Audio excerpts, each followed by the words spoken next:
दोस्तों, आपकी कामयाबी आपके घर में खुशी लाती है। आपका हमेशा मुस्कुराना, हमेशा खुश रहना और स्वस्थ रहना जीवन की बेहतरीन खुशियाँ देता है और आपको इस दुनिया का सबसे सुखी इंसान भी बनाता है।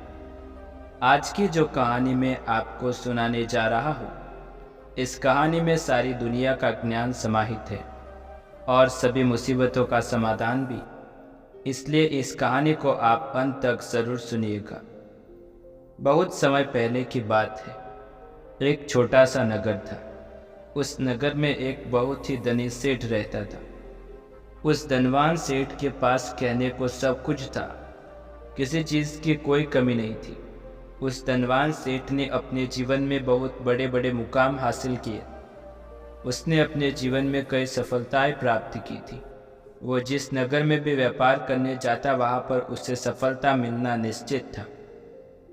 वो अपने जीवन में कभी हार नहीं माना था।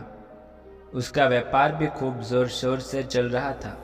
उसके पिताजी ने उसे ऐसी 4 बातें बता रखी थी जिसका वो नियमित पालन किया करता था और उन्हीं बातों का अनुसरण किया करता था, और उन्हीं बातों की वजह से उसका जीवन बड़ा ही सुखमय था। वह जीवन के हर क्षेत्र में सफल था। ऐसे ही काफ़ी समय बीत गया और अब वो धनवान सेठ काफ़ी बूढ़ा हो चुका था। अब उसे लगने लगा था कि मेरी मृत्यु बहुत नज़दीक है, मेरी मृत्यु कभी भी हो सकती है। और वो जानता था कि उसका बेटा बहुत भोला, बहुत नादान, उसे अभी दुनियादारी की समझ नहीं है। इसलिए उसने अपने बेटे को अपने पास बुलाया और अपने बेटे से कहा, बेटे, मैंने अपने पिताजी से 4 बातें सीखी थी और उन्हीं बातों को मैंने अपने जीवन में उतारा। उन्हीं के अनुसरण की वजह से आज मैं अपने जीवन में इतना सफल हूँ, अपना जीवन सुखमय पूर्वक बिता रहा हूँ। उन्हीं बातों की वजह से आज मैं इतना सुखी हूँ, संतुष्ट हूँ और इतना धनवान हूँ। नहीं कभी मुझे कोई बीमारी हुई, नहीं मुझे कोई कभी धन की कमी। और तुम देख ही पा रहे हो कि मैं इस नगर का सर्वश्रेष्ठ धनवान हूँ। लेकिन आज मेरे पास जो कुछ भी है, मैं उससे संतुष्ट हूँ, मैं खुश हूँ। लेकिन मैं चाहता हूँ कि मुझे आगे बढ़ो, तुम और नाम कमाओ, तुम और धन कमाओ, लोग तुम्हारे बारे में जाने, तुम्हें पहचाने, क्योंकि हमारा समय कुछ और था, तुम्हारे आने वाला समय कुछ और ही है। उस धनवान सेठ ने अपने बेटे को अपने और करीब बुलाया और उससे कहा, बेटा, आज मैं तुमको दुनिया की ऐसी 4 महत्वपूर्ण बातें बताने जा रहा हूँ जो मुझे मेरे पिताजी ने बताई थी और इसी कारण मैं इतना सफल हूँ। अपने जीवन में इन बातों को उतार लिया, इनका नियमित तौर पर पालन किया, इनका अनुसरण किया, तो तुम भी अपने जीवन में बहुत धनवान बन जाओगी। तो चलो मैं तुम्हें बताता हूँ इन बातों के बारे में। इतना कहकर धनवान सेठ अपने बेटे को 4 बातें बताना शुरू करता है। वो कहता है, बेटा, सबसे पहली बात, काम पर छाव में जाना और छाव में आना। दूसरी बात, अपने घर के चारों तरफ चमड़े की बाड़ रखना। तीसरी बात, हमेशा खाने को मीठा करके खाना। और चौथी बात, अपनी पत्नी को हमेशा बांध कर रखना। इतना कहकर वह धनवान सेठ अब निश्चित हो चुका था। वो ये जानता था कि उसका बेटा बहुत भोला है। वो अपने पिता की बात अवश्य मानेगा और इन सभी 4 बातों को अपने जीवन में उतारेगा और इनका अनुसरण भी करेगा। देखते देखते कुछ महीने बीत गए और फिर एक दिन धनवान सेठ की मृत्यु हो गई। अपने पिता की मृत्यु के बाद उस धनवान सेठ के बेटे ने उस सभी 4 बातों को एक कागज़ पर लिख लिया ताकि वो उन्हें भूल ना जाए, और उन्हीं बातों को वो अपने जीवन में उतारने लगा। उन 4 बातों का अनुसरण करने लगा। सबसे पहली बात जो उसके पिता ने उसे कही थी, छाव में जाना और छाव में आना, तो उसने अपने घर से लेकर अपनी दुकान तक पूरे रास्ते पर एक टेंट लगवा दिया, क्योंकि उसके पास पैसा तो बहुत था और उसे कोई रोकने वाला भी नहीं। जब भी कोई उससे पूछता कि आखिर तुमने ऐसा क्यों किया, तो वो उसके जवाब में बस इतना कहता कि मेरे पिताजी ने मुझसे ऐसा ही करने को कहा है। इसके बाद उसने अपने पिता की अगली बात का अनुसरण किया। उसने अपने घर के दोनों तरफ चमड़े की एक दीवार खड़ी कर दी। इसे देखकर आसपास के लोग बहुत क्रोधित हो गए। वे लोग उससे झगड़ा करने पर भी उतर आए। कई लोगों ने तो ये कह डाला कि आखिर तुमने ऐसा किया क्यों? चमड़े की बाड़ तुमने क्यों खड़ी कर दी? चमड़े से बहुत बदबू आती है और इससे हमें तकलीफ होती है। इसे आज ही निकलवा दो। लेकिन कोई उसका कुछ भी बिगाड़ नहीं सका, क्योंकि उसके पास बहुत पैसा था। इसलिए कोई भी व्यक्ति उसका ज़्यादा समय तक विरोध न कर सके। और उसने भी मन बना लिया कि वो अपने पिता की सभी बातों को पूरे दिल से मानेगा। उसके पिता ने उसे तीसरी बात कही थी, खाने को मीठा करके खाना, जिस कारण वो अपने पत्नी से हर रोज़ खाने में कुछ मीठा ही बनवाता। कभी सवैया, कभी खीर, कभी हलवा तो कभी मिठाई। हमेशा यही सब खाता रहता। और उसके पिता ने उसे चौथी बात कही थी, अपनी पत्नी को हमेशा बांध कर रखना, जिस कारण वो हर रोज़ अपनी पत्नी को रस्सी से बांध कर रखता। ऐसे ही कई दिन बीत गए और देखते ही देखते वह सेठ के बेटे का जीवन धीरे धीरे बर्बाद होने लगा, क्योंकि उसने पिता की सभी बातों का गलत मतलब निकाला था और वो उसी के अनुसार उनका पालन कर रहा था। देखते देखते उतना बड़ा व्यापार अब ठप होने लगा था। उसके यहाँ पर ग्राहकों की संख्या कम होने लगी थी, क्योंकि जब उसका मन करता तब वो दुकान जाया करता और जब उसका मन करता तो वो दुकान से वापस घर लौटा था। उसका अपने पिताजी के इस कारोबार में मन नहीं लग रहा था। इस कारण उसके सारे ग्राहक अब उससे नाराज़ होने लगे थे। सारे ग्राहक अब उसके दुकान को एक एक करके छोड़ते चले जा रहे थे। इसी कारण उसका पूरा व्यापार अब ठप हो चुका था।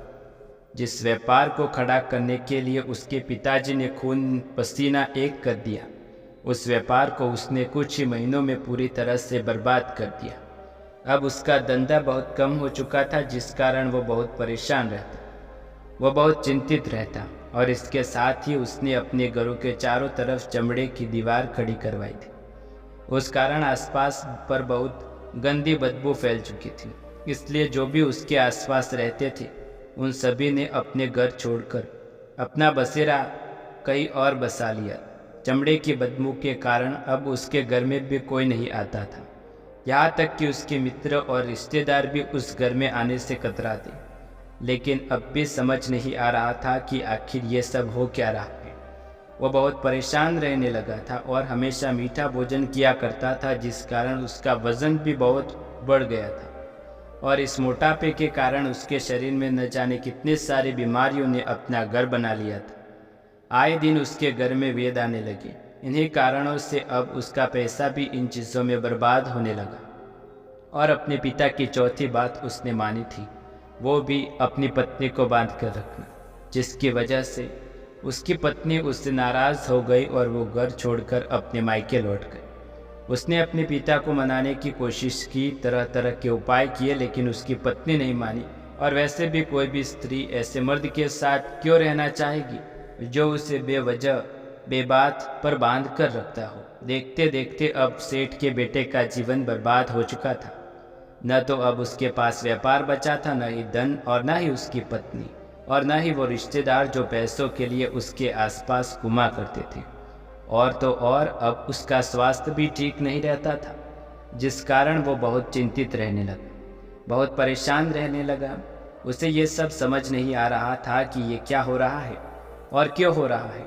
इन सभी बातों को लेकर तो बहुत परेशान रहता और मन ही मन अपने पिताजी को कोसा करता, कहता, पिताजी ने अपना पूरा जीवन बिताया लेकिन मुझे बर्बाद कर दिया। आपकी उन 4 बातों के कारण आज मुझसे मेरा सब कुछ छीन चुका है। न तो मेरे पास व्यापार रहा, न ही धन दौलत, न ही रिश्तेदार, न ही मेरी पत्नी, यहाँ तक कि मेरे स्वास्थ्य ने भी मेरा स्वाद छोड़ दिया। यदि मैंने आपकी वे 4 बातें न मानी होती, यदि मैंने उन्हें अपने जीवन में न उतारा होता, तो आज मैं एक सुखमय जीवन जीता। आपकी इन 4 बातों पर चलकर मुझे क्या मिला? मैंने एक आज्ञाकारी बेटे की तरह आपकी सारी बातें भली भांति मानी, उन पर यकीन किया, उनका अनुसरण किया। लेकिन मैं ही मूर्ख था जो मैंने आपकी उन बातों पर आंख बंद करके यकीन कर लिया। इतना कहकर वो फुट फुट कर रोने लगा।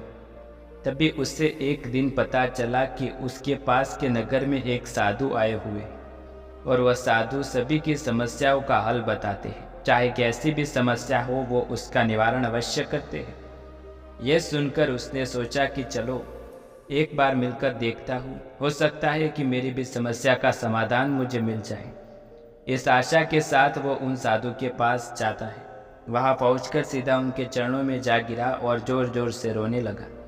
वह कहने लगा, गुरुवर आप ही मुझे बचा सकते हैं।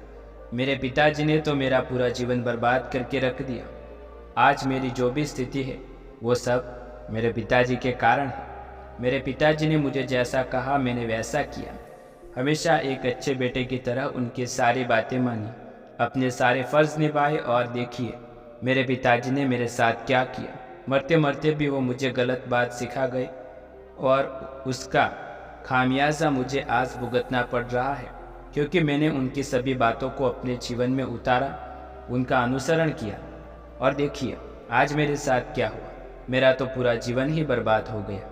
मैं अब तक ये नहीं समझ पाया कि मेरे पिताजी ने मेरे साथ ऐसा क्यों किया। क्या मैंने उनके साथ कुछ गलत किया था? इतना कहकर वो साधु के सामने और भी जोर जोर से रोने लगा।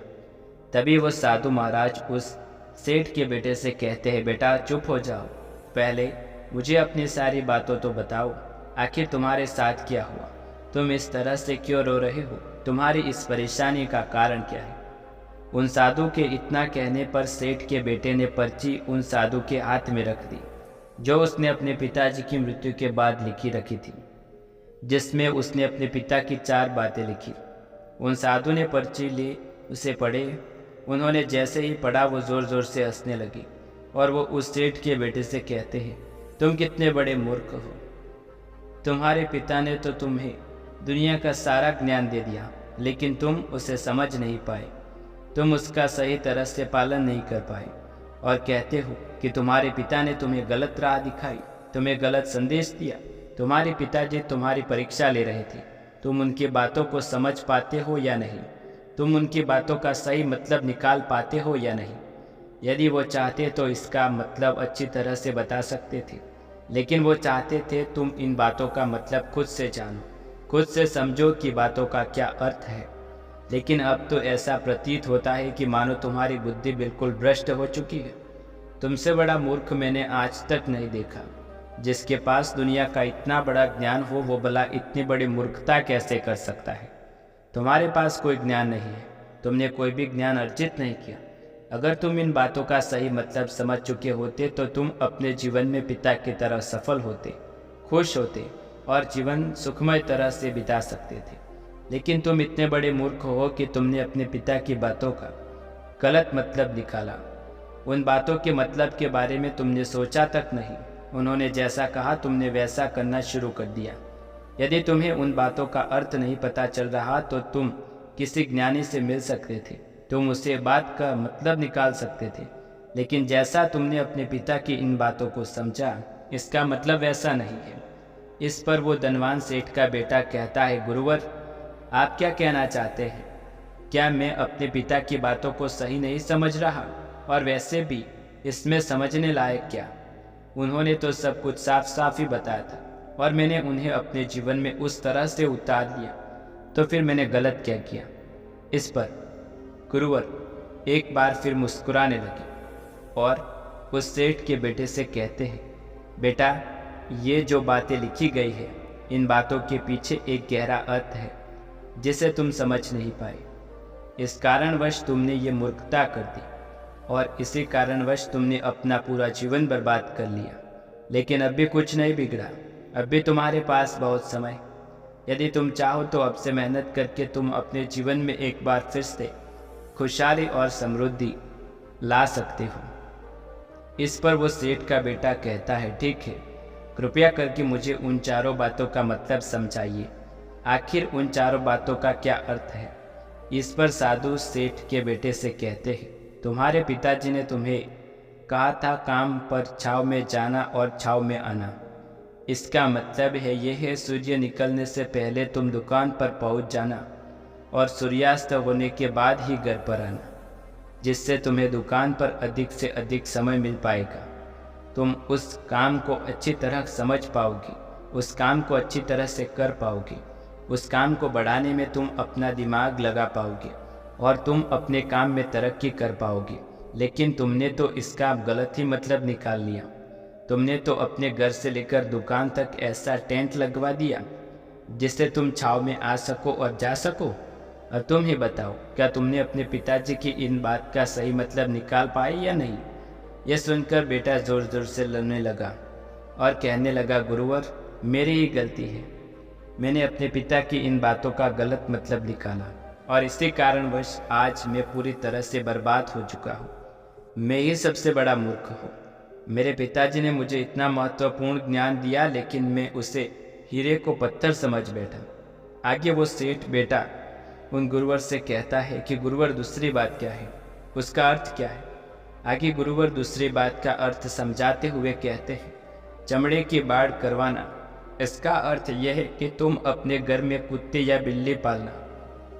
अब तुम अपने घर में कुत्ता बिल्ली पाल लोगे, ये तुम्हारे घर की चारों ओर रक्षा करेंगे, जिससे तुम्हारी धन दौलत पूरी तरह से सुरक्षित रहेगी। तुम बेफिक्र होकर दुकान पर मन लगा सकोगे, बेफिक्र होकर दुकान के कामों को समझ सकोगे और तरक्की कर पाओगे। और तो और तुम्हारे मन में कभी डर भी नहीं रहेगा कि चोर आकर मेरी संपत्ति चुरा न ले। चमड़े की बाड़ करवाने का असली मतलब ये है, लेकिन तुमने तो चमड़े की बाड़ करवाने का मतलब कुछ और ही निकाल लिया था। यहाँ तक कि तुम्हारे मित्र, तुम्हारे सगे संबंधी भी इस बदबू के कारण तुम्हारे घर पर आने से कतराने लगे। और अब हालत ये हो चुकी कि तुम्हारे घर पर कोई नहीं आता और न ही कोई आ सकता है, और इसी कारणवश लोग तुम्हें नापसंद करने लगे। तुम्हारी बर्बादी का कारण ये है। आगे सेठ का बेटा कहता है, लेकिन ये खाने को मीठा करके खाना, इसका मैंने अर्थ गलत निकाला है क्या? मैंने तो अपने पिताजी की बात के कहे अनुसार ही रोज़ मीठा खाया, और आज देखिए मेरा शरीर कितना वजनदार हो चुका है, जिस कारण मुझे अनेक प्रकार की बीमारियों ने घेर लिया। क्या मैं इस बात को भी गलत समझ रहा था? इस पर साधु बेटे से कहते, हाँ, तुमने इस बात का भी गलत मतलब निकाला। मीठा करके खाना अर्थ यह है कि जब तुम्हें भूख तेजी से लगे तभी तुम्हें भोजन करना है, न उसके पहले और न उसके बाद। अन्यथा यदि तुम भूख न लगी होगी और भोजन मिल जाए तो तुम उस भोजन की कद्र नहीं करोगी। वो रोटी तुम्हें कभी मीठी नहीं लगेगी, फिर चाहे वो भोजन कितना भी स्वादिष्ट क्यों न हो, चाहे भोजन कितना भी लाजवाब क्यों न हो, तुम उसकी कदर कभी नहीं कर पाओगी, तुम उसका सम्मान नहीं कर पाओगी। किंतु जब एक व्यक्ति को जोर से भूख लगी हो, तब उसके सामने सूखी रोटी भी रख दी जाए तो किसी पंचमेल से कम नहीं। वो प्रेम पूर्वक खाता है, उसका आदर करता है, उसका सम्मान करता है, और वही रोटी उससे मीठी लगती है। तुम्हारे पिताजी ने ये कहा था कि भोजन मीठा करके खाना, जिससे तुम्हारा स्वास्थ्य भी अच्छा रहेगा। क्योंकि जब एक व्यक्ति को भूख लगी होती है और वह समय पर भोजन करता है तो वो उसके लिए अमृत समान है, और वहीं पर जब किसी व्यक्ति को भूख न लगने पर समय पर भोजन ग्रहण करे तो उसके विष समान है, अब उसे बहुत नुकसान पहुंचा सकता है। लेकिन तुमने भी इसका गलत मतलब निकाला है। आगे सेठ का बेटा कहता है, चौथी बात तो बिल्कुल साफ लिखी गई है, अपनी पत्नी को हमेशा बांध कर रखना। तो इसका अर्थ भी कुछ है, मुझे मतलब बताइए। तब साधु कहते हैं, पत्नी को बांध कर रखने का अर्थ यह है कि तुम रोज रस्से से बांध कर रखो, बल्कि इसका अर्थ तो यह है कि जब भी तुम दोनों के बीच में कोई आपसी मतभेद हो जाए, कुछ नोक झोंक हो जाए, तो तुम अपनी पत्नी पर हाथ मत छोड़ना। जब तक एक स्त्री का पति उसके साथ रिश्ते में बंधा होता है तो वो अपने रिश्ते में बंध जाती है और वो अपने रिश्ते को पूर्ण तरीके से निभाने का हर मुमकिन प्रयास करती है। और ऐसे समय पर यदि तुम्हारे बीच कुछ लड़ाई झगड़ा कुछ गलतियां हो जाए ऐसे समय पर तुम उस स्त्री का हाथ नहीं छोड़ती, तुम्हें छोड़कर कभी नहीं जाएगी। लेकिन इसका अर्थ ये था कि तुम अपनी पत्नी पर अत्याचार करो। तुमने क्या किया? तुमने पागलों की तरह अपनी पत्नी को रस्से से बांधा। ये एक मूर्खता नहीं तो और क्या है? बताओ मुझे। ये सभी बातों को जानकर सेठ जी का बेटा आश्चर्यचकित हो गया और उसे समझ आया कि उसके पिताजी ने उसे जीवन में सफल होने के लिए क्या चाहिए, वो सभी बातें सिर्फ 4 वाक्यों में समझाई थी। लेकिन दोस्तों, यदि मनुष्य की समझ में फेर है तो वो अपना जीवन बर्बाद कर सकता है और सफल भी। कैसी लगी आपको हमारी ये कहानी? कमेंट में ज़रूर बताएं। ऐसी कहानियाँ देखने के लिए हमारे चैनल के साथ जुड़े रहें। चैनल को सब्सक्राइब ज़रूर कर लें।